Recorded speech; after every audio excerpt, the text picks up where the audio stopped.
Hello sa inyong lahat. Kamusta po kayo? Honor faithful co-worker in the Lord. Igalang ang mga tapat na nakatuwang sa gawain ng Panginoon. Si Apostol Pablo ay hindi nag-iisa sa gawain. Pinapakita niya dito ang pagpapahalaga ng mga tapat niyang kasama gaya ni Kiko. Isa siyang halimbawa na katapatan, kapatiran at kababaang loob sa ministeryo.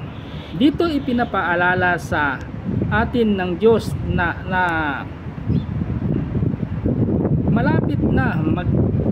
matapat na paglilingkod. Sama-sama tayong bahagi ang katawan ni Lord Jesus Christ. Walang mas mataas o mas mababa. Ano ang sabi niya dito sa Colossians chapter 4 verse 7? Tychicus is the other brother and faithful minister and followed servant of the Lord. Ayan. Salamat sa Diyos sa kanyang salita at ingat po lagi kung ano man ating ginagawa. God bless!